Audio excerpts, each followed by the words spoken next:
because I was trying to be everyone's perfect somebody, but I can never measure up to perfection. I wanted to be the teacher's perfect student, my dad's perfect daughter, my brother's perfect sister, my friend's perfect friend, my boyfriend's perfect girlfriend, like everyone's perfect somebody.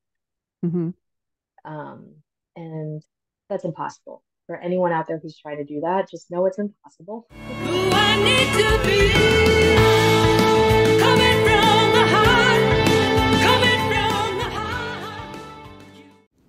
Hey, MOMnation. Welcome to our From the Heart podcast, where we share inspirational stories, useful information, and we discuss a wide variety of women-related topics. While you're listening to this episode on your favorite podcast platform, please subscribe to our channel and rate us so that we can get this information out to the moms that need to hear it. If you'd like to join the conversation, we are at MOMnation USA. That's our handle on YouTube, Instagram, and Facebook. We hope you enjoy the show. Hey, MOMnation, and welcome back to From the Heart, the podcast basically that is just that, and talking about women's issues, talking about inspirational stories, talking about women who went through some really crazy stuff and how they sort of overcame that and how they fixed that damage done and how they moved on with strength. And it's just, that's what this podcast is. It's just really about talking with women and sharing with other women our stories. And so thank you guys for coming back and welcome 2023. Right before we get started, we actually have a two-time guest here. She did her part one last year in 2022, and we're going to continue on with her part two now. But before we get started, I just wanted to do a quick shout out to a really good friend of mine, Marcy Sawyer with Barn of Crafts. She's located here in Arizona, where we are, but I do know that she can ship all over the country. So definitely don't let that hold you back. Check her out. Check out Barn of Crafts. They make custom designs for your home or business. They can make custom signs, shelves, game pieces for your game room. Basically, if you can dream it, they can make it. They made me an amazing piece for my mother-in-law for Christmas this year. It was made out of wood, and it was kind of like, those Scrabble pieces. Have you seen those? Where you have kids' names. So I put together her grandchildren's names for my mother-in-law, and they all luckily fit together because they share letters, right? And so she made this really cute piece for me, and it was really a joy to give to my mother-in-law because you know how grandmas love those grandbabies, right?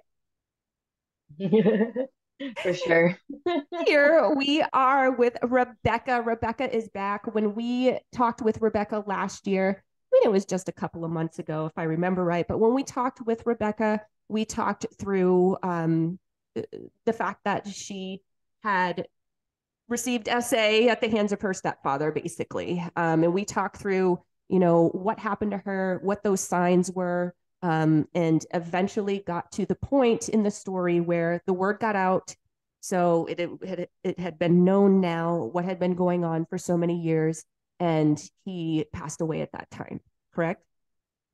Yes. So, Can and can you thank take you us for from there? yeah. Thank you for having me back. I've had a lot of people asking me when I was going to be doing my part two. So, So here we are. glad that yeah, glad that we're able to do that. So yeah, so after everything got found out, he ended up committing suicide. And that's how he passed. And that was really hard, obviously, on my psyche because I don't remember if I mentioned this last time because it was a couple months ago, but he always said that if anyone found out that he would die. And so that kind of guilt, like, oh my gosh, it's my fault. You know what I Yeah. mean? Like he did it because of me. Like he warned me this would happen.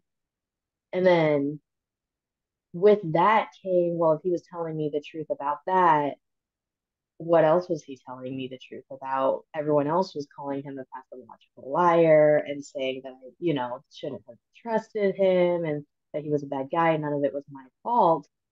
But he did tell the truth about stuff, so it became one of those things where I was like really confused. And this was when I was 14 years old. So it was like right when I was hitting that hormonal surge of entering teen years.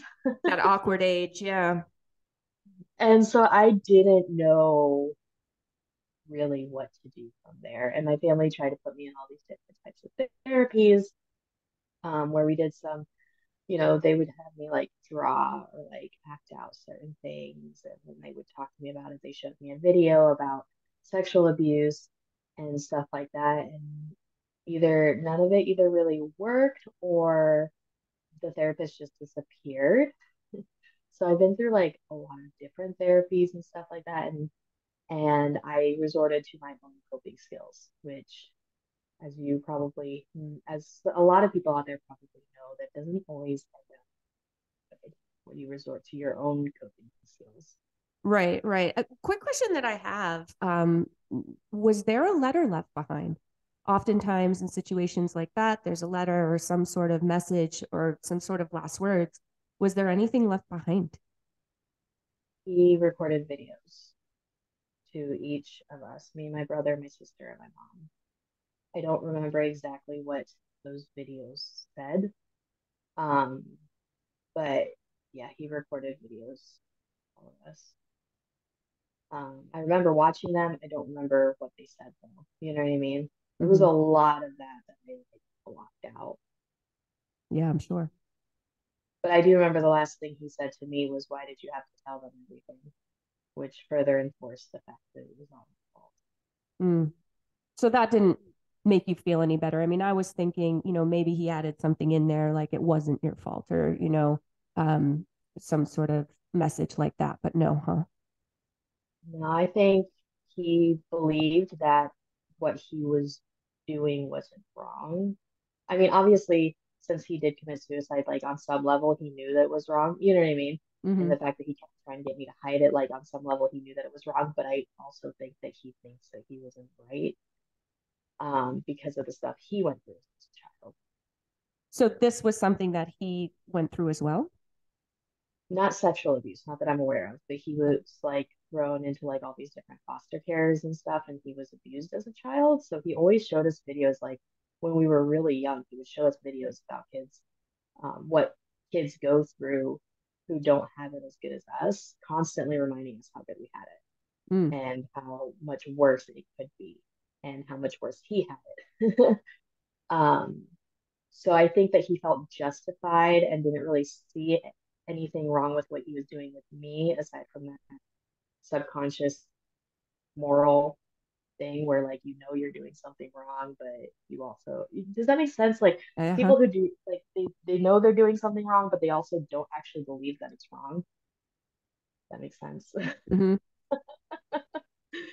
um, so he never actually told me that it was not my fault. He told me he couldn't even look at me the last time I saw him.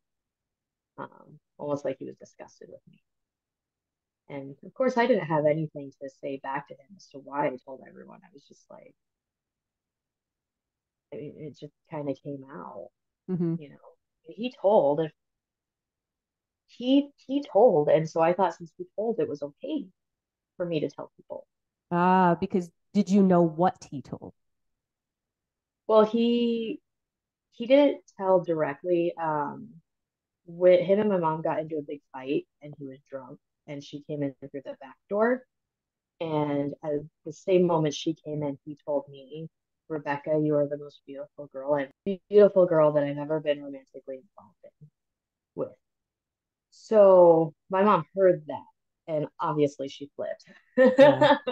And that's how it came out, right? um, Because it wasn't something that you said, it was something that he ultimately said, just didn't plan that time very well. right. So, and the way that I looked at it from like a 13, 14-year old's point of view was that he told.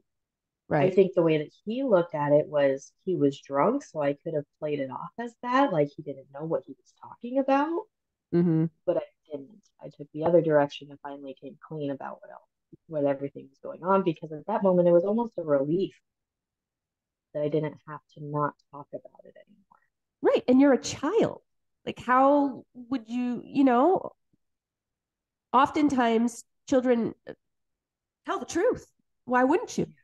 You know? Yeah, unless they're groomed otherwise. Like, Right. kids say the darndest things. They do. It's so true. So true. So it was just one of those things. And then, but so I don't remember what he said on my video or anyone else's for that matter. But I do But remember you that did he have had one. videos. Mhm. Yeah. Yeah, he left videos. He didn't write a letter. He left videos, which I think was even harder because we saw him in those videos out in the woods. You know what I mean? And then knowing what he did afterwards, like, I don't know. It's just, yeah, it's one of those things that I would not wish that upon even my worst enemy, having to deal with that kind of guilt that you're responsible for someone else's death. Mm-hmm. Um, and then everyone was confusing me, telling me that it wasn't my fault, but, and in a way, like I knew that it wasn't because he did it, but he told me it would happen if I told. Mm-hmm. You know what I mean? So I was very confused because I was like, but I did tell, and he warned me about it, and it did happen. And now you're sitting here telling me that it's not my fault. Like it is my fault. Like, and so I resorted to cutting myself. I felt like no one was punishing me for my act and everything, and I felt like I needed to be punished. So I took that upon myself to punish myself. So I would cut myself, and my cutting became almost an addiction where I would do it even when I was happy. That was my main source of um, coping with anything. Um, and I never really cut deep enough where I could like make a major vein or anything like that. Like I don't even really have scars because I didn't really get very deep. And then as I got older and met people who I thought I could connect with because they had, you know, gone through self-harm and stuff like that, they all told me, you know, that I wasn't an actual cutter because I didn't go very deep. So Wow. there was a lot of like confusion in my life Yeah. after he passed. There was also a lot of confusion about the way that men treated me, and it was like I was looking for love, but I was 14 and didn't know what love was. So I had a lot of like boyfriends who would use me for sex, and that's not uncommon in teens. You know what I mean? A lot of Right. horny teen guys will do that. Unfortunately, it's not uncommon. Yeah. Yeah. But I got so very confused as to why guys couldn't like me for who I was. Um, and so I ended up moving on to girls as well. Um, and they kind of treated me a little bit better, but none of those relationships were all that stable either. One was a girl who bullied me before she became my girlfriend. Another one was a girl who was a pathological liar. She would tell people that she was pregnant and that she miscarried just to see who would be around, who she could rely on. Um, she was a pathological liar. And then another one was still with her boyfriend while she was dating me. Oh, wow. And her boyfriend knew, but it wasn't like a three-way relationship. Like I wasn't dating him, I was dating her, but he was also dating her. And then when I broke up with her because I couldn't handle that kind of confusion and I liked her too much to really share her, um, she got really mad at me. Mm. So it was even with girls, it was very complicated, and I never understood why. So I just resorted to being promiscuous, you know, beat them to the punch so it didn't hurt me so bad. I also didn't realize that a lot of times with sexual abuse, it happens more than once with victims. It's almost like you got like this like stamp on your forehead. So it took me a while to even realize that my stepdad wasn't the only one. Um, like when I lost my virginity, that was essentially a case of intoxicated rape because he got me drunk first and then took my virginity. And then he sent me on the city bus back to school. Wow. um, and I didn't know that that was rape because no one actually explained to me what was going on when it came to sex. You know what I mean? It was Mm-hmm. just always that sex was bad and that I shouldn't do it and that I should wait until marriage, but no one explained like what is and isn't consent, what um is appropriate for a guy to treat you a certain way.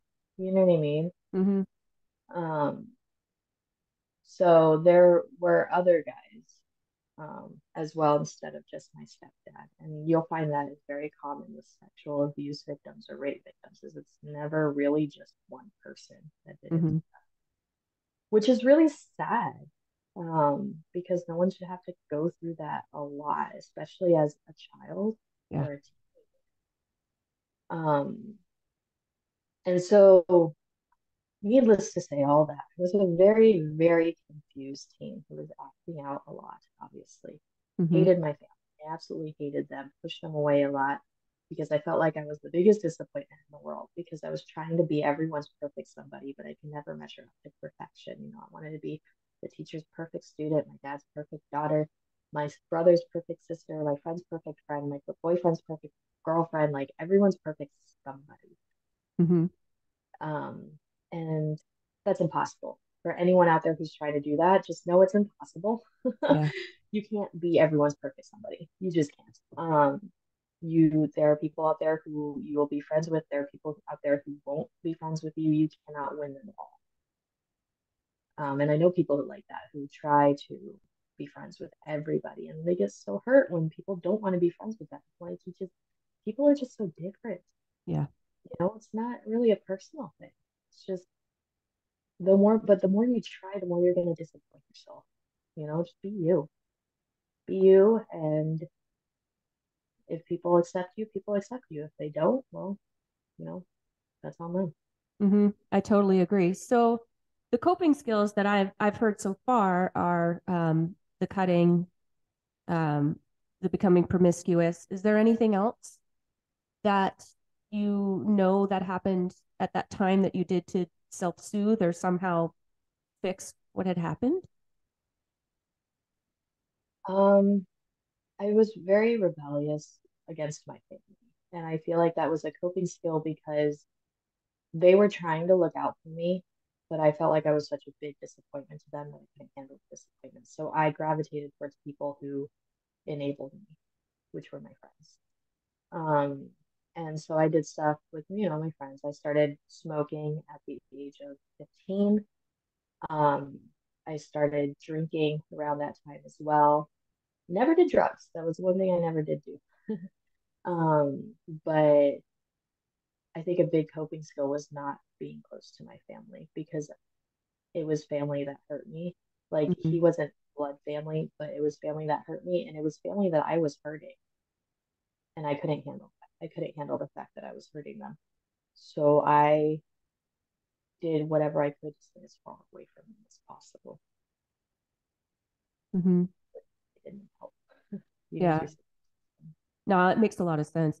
Is there anything that you ended up doing either at that point in time or later on in life that really did help that you maybe wish that you would have been able to do sooner or anything like that? So we tried the therapy and stuff, and like I said, that was like hit or miss as to whether or not it worked. I mean, there was one therapist who was actually getting somewhere with me, but then he kind of like fell off the face of the earth. I don't know what happened to him. But my aunt saw the direction that I was headed, and she saw me either winding up as a teenage statistic with pregnancy and stuff like that, Mm-hmm. or ending up in jail, um, or committing suicide. And so she took it upon herself to introduce me to um, essentially it was a rehabilitation center called Mercy Ministries. It was a Christian rehabilitation center, and it's funded by donations. And they help minors and adult women. I mean, I went to the minor house, so I went to the house that housed minors, not any of the adults. Um, and it has to be the participant's choice to go. They can't be forced with a court order or anything like that, like most rehabilitation centers. And this was more of like a life rehabilitation center, not really drugs. Mm-hmm. They helped women with life altering circumstances that they went through. So, like attempted suicide, teenage pregnancies, single pregnancies, sexual abuse, self harm, drugs and alcohol abuse, pretty much anything that is like life altering. And I really liked it. A lot of people, after I got out, a lot of people started calling it a cult. Like a lot of like previous people who went beforehand started calling it a cult, saying it didn't help them at all and all that stuff. Oh. I I found that it helped me a lot. Fought my aunt on it quite a bit because at that time I was like, I'm not Christian. Like, this is going to be ridiculous. Like, I'm not going to do this. Like, God is nowhere to be found. Like, there's no God. Like, why would I go to a Christian place? Like, and I don't want to leave my friends because at that point, my friends were my coping mechanism. Um, they weren't a healthy coping mechanism, but they were a coping mechanism. And so it took me at least a year to actually apply for it after my aunt introduced it to me. Um, So I got accepted in January of 2019, and I graduated the program June, June of 2019. I was there for 6 months. And that's not to say I didn't get into trouble while I was there. Got into trouble a couple times with a couple other girls who were also struggling with sexual abuse and um, same-sex attraction. Um, But I mean, I never started a relationship with any of those girls, but there were always rumors about us because we got really close. Mm-hmm. One of the rules there, though, was you weren't allowed to talk about why you were there. They said that that didn't help with your healing process, constantly bringing that up. You could only talk about that in your therapy sessions. So you couldn't tell the other girls why you were there. Some of them were obvious, like the ones who were struggling from eating disorders. They were kind of obvious why, you could see why they were there. But so yeah, so I got into a little bit of trouble while I was there, but never actually got kicked out. I think I got close to being kicked out, but didn't get kicked out. And I found that 6 months was probably the happiest I ever felt in a long time. Um, and I think a lot of that had to do with I didn't have any responsibilities to myself or to anyone else. They scheduled my days. They told me what I needed to do. They told me what I needed to eat. They made sure I took vacations and I made friends. I was essentially responsibility free. It's kind of like what they say um, about jail. If you want to be like 100% taken care of, go to jail. You got your medical, you got your housing, you got your food. The only thing you don't have there is your freedom. Mm-hmm. Um, but everything else is taken care of. Like you have no responsibilities there. It's all done for you. That's kind of what it was, except it didn't feel like jail. Obviously, it was a very good place for me to go. Mm-hmm. But I think that that's where my healing initially started. And then after I graduated the program, they set you up with an accountability partner in your own church. And it had to be someone who was in your church because they wanted to maintain that first relationship that you started when you were there. So they set me up with an accountability partner who I met with weekly after that throughout um, high school. And then I stopped seeing her when I got to college. College, I kind of fell off the wagon because, with any kind of recovery system, there's always that chance that you can fall off the wagon. Right. College, I kind of fell off the wagon, got into some trouble, met some good friends, but then also met some people who weren't the best for me. A lot of my bullying ended up coming back. Actually, a lot of my bullying started when I went back to high school after Mercy Ministries.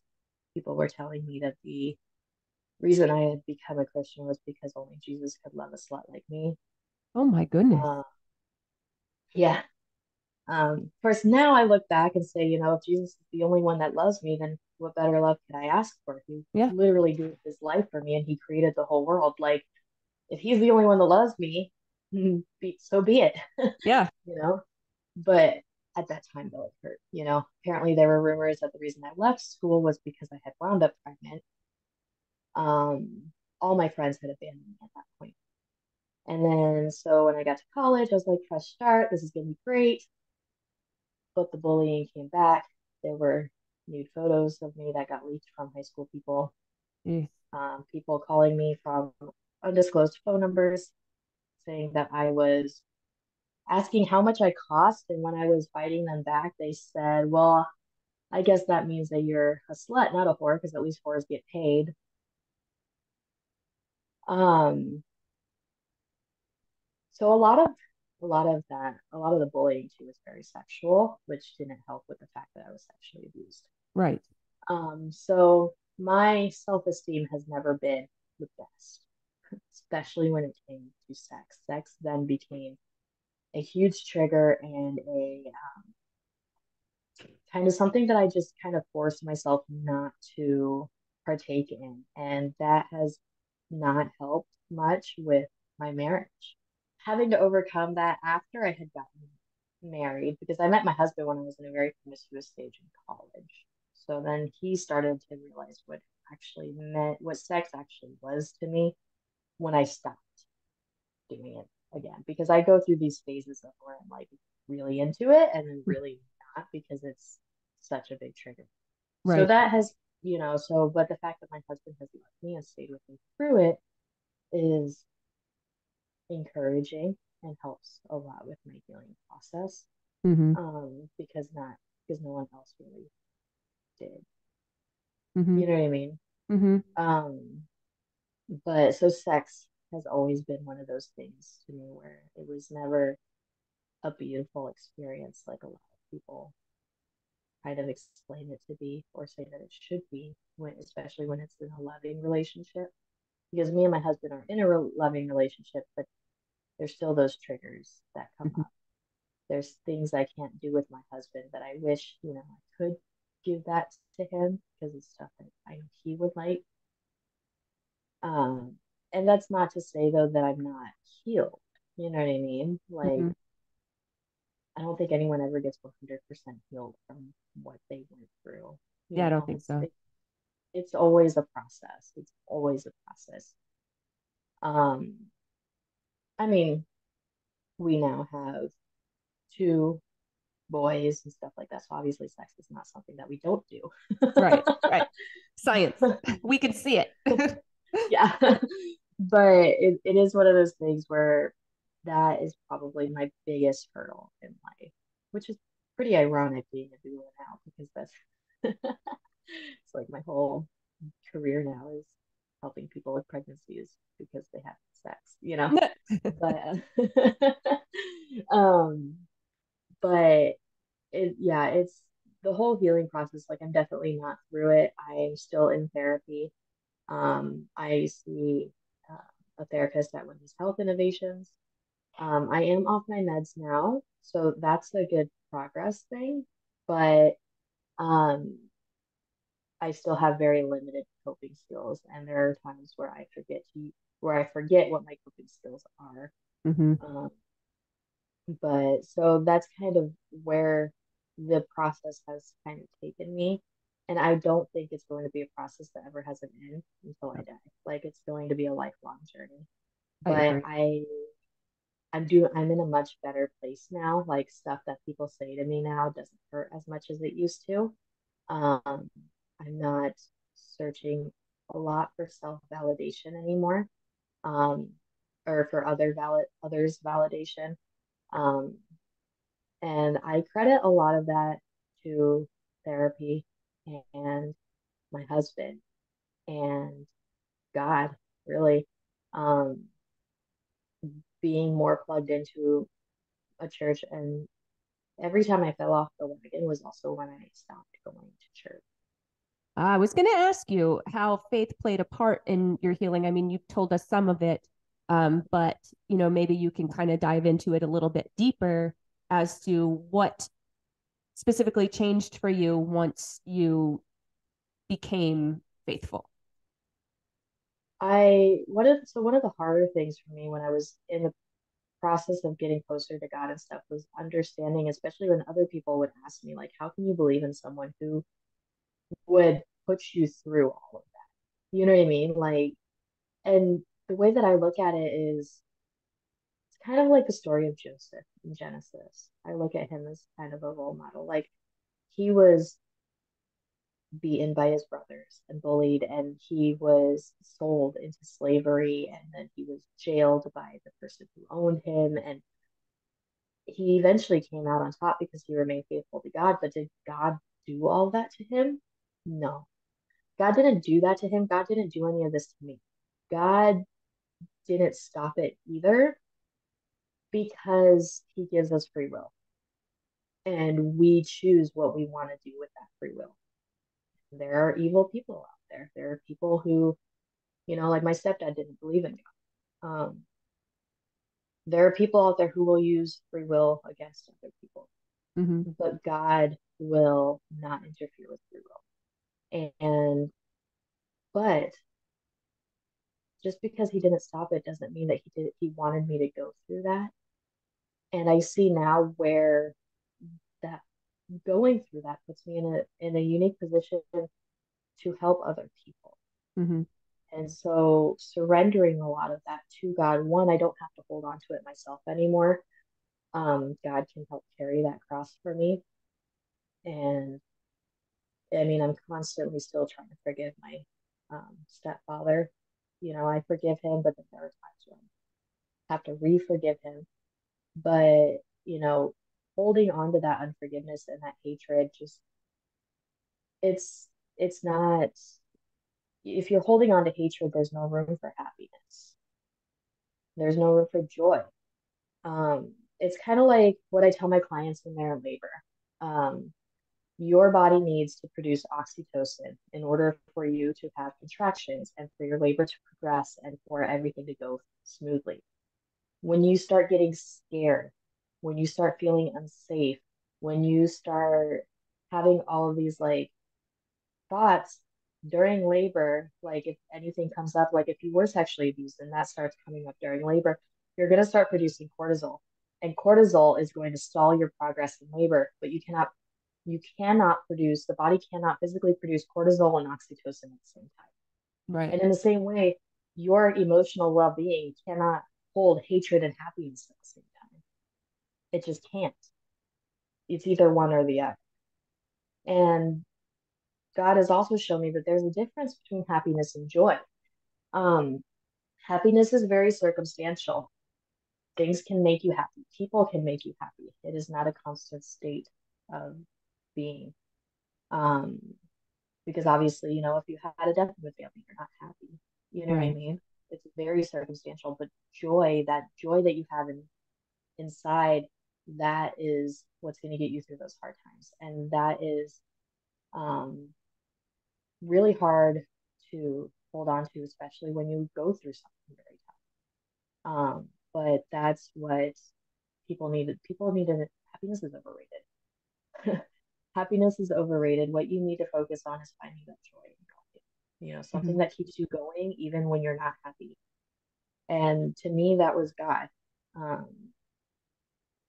He brought that presence into my life, that joy. He brought that stability into my life. And I always felt more at peace when I was in church or with a group of believers, even if they didn't know what was going on, than I felt when I was alone and with people who enabled me and validated all of the harmful things I was doing to myself. Yeah.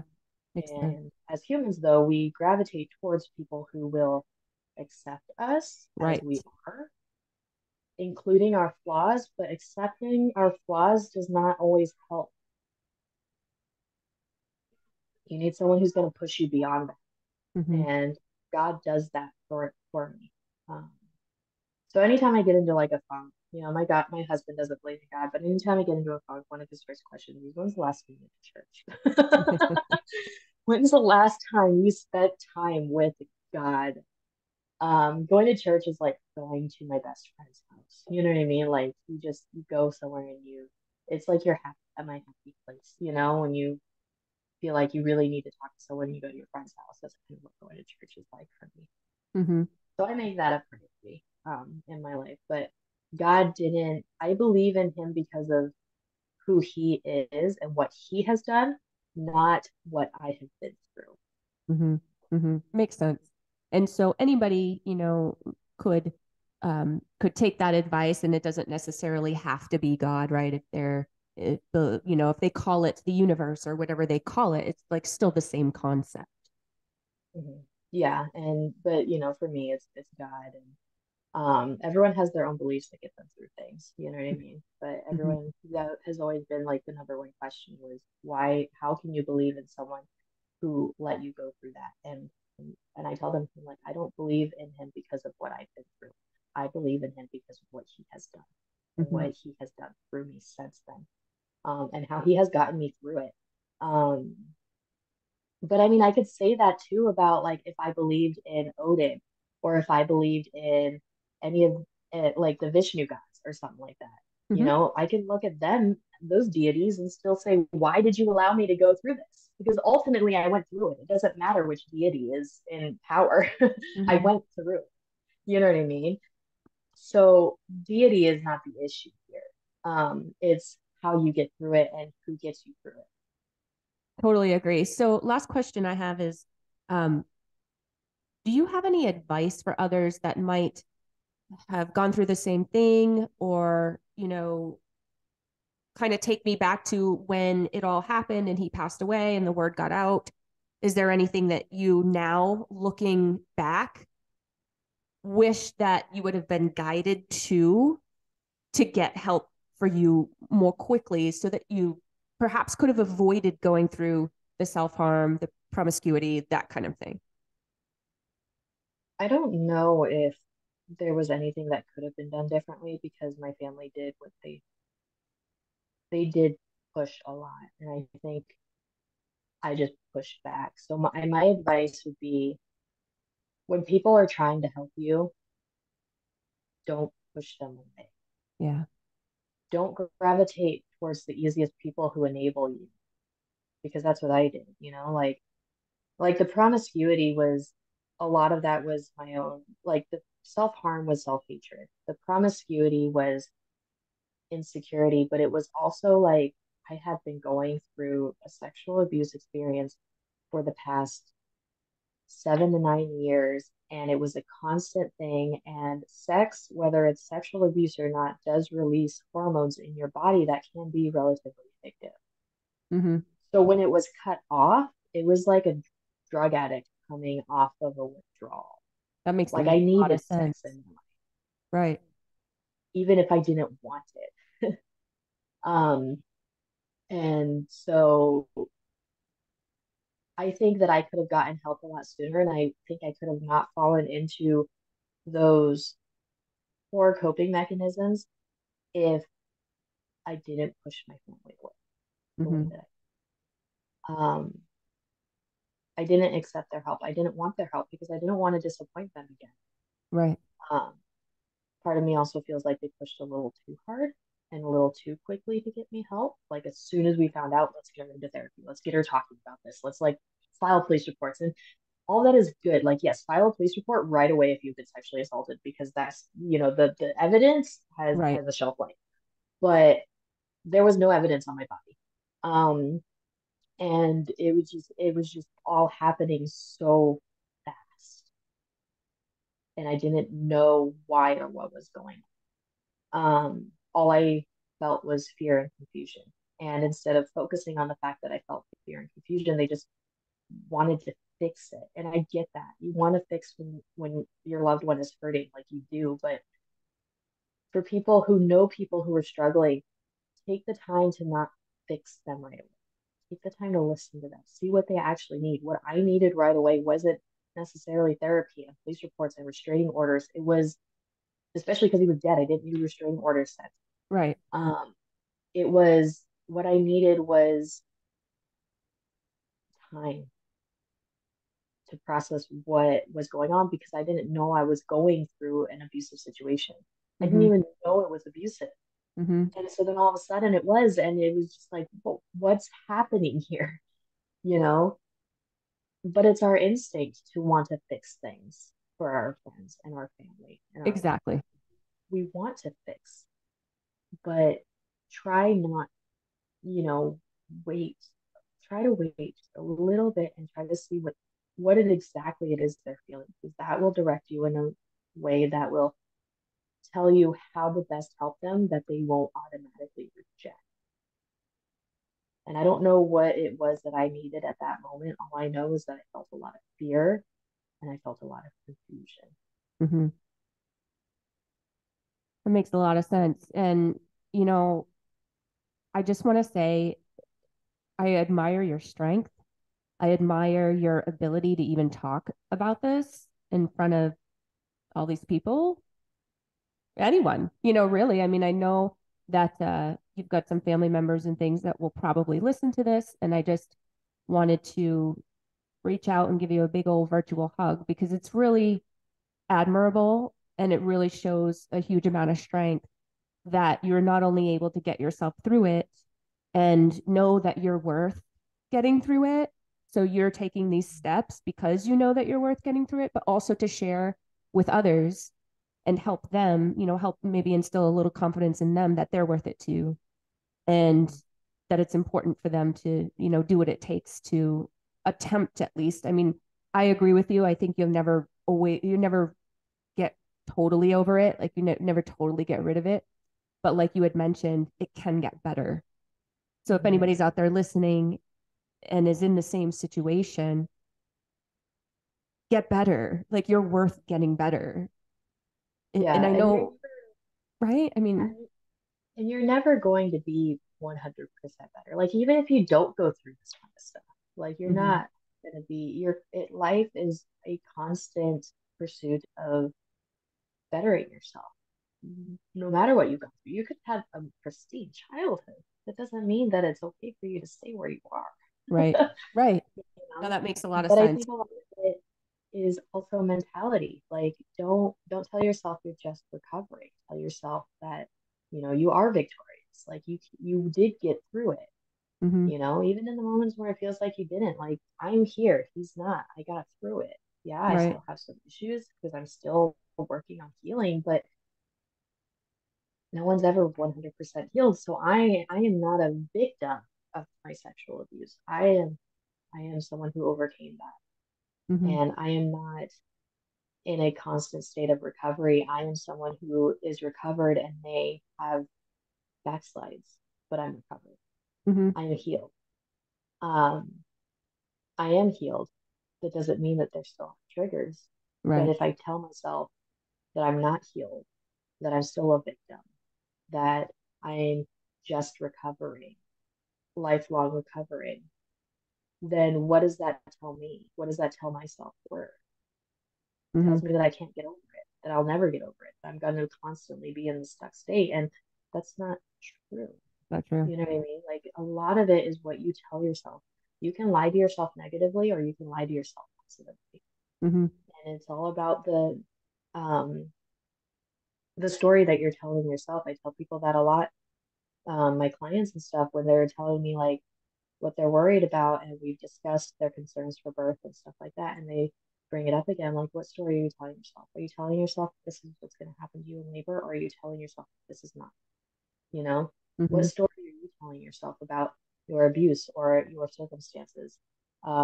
If you and I are both business owners, but if we didn't see how our business would progress when we started, we wouldn't have our businesses. mm-hmm, You know what I mean? We mm-hmm. told ourselves a story True. that wasn't even in fruition yet, but we called it into fruition. It's the same thing with your healing, It makes you know? so much And you have sense. to also, yeah, and you have to also take the steps to do it. It's not just what you tell yourself. You cannot rewire your brain without action. Mm-hmm, mm-hmm. It's so true. And again, I want to thank you for being here and sharing your time with us and sharing your story with us. I can't imagine it necessarily gets easier to kind of retell that story. And I don't know how many times you've done so in your lifetime, but I want to thank you for being here.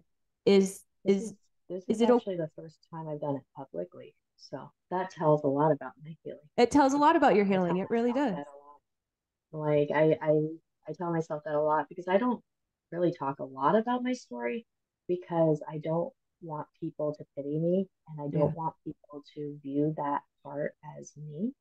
And I don't want people to I've met a lot of people who use it as a marketing trait Mm, for people to feel bad for them and be friends with them because they feel bad for them. And I never wanted to be that. I can connect with someone who has been through sexual abuse without making it about my abuse. right. Right. And I think that I don't that's really huge. talk a Makes a lot lot of about sense. it. Yeah, so I don't really talk a lot about it unless I'm specifically asked. So, and I don't know if that was partly avoidance or partly good intention. It was probably a mixture of both, but the fact that I can come up here with you and publicly talk about it now and break my silence tells a lot about me.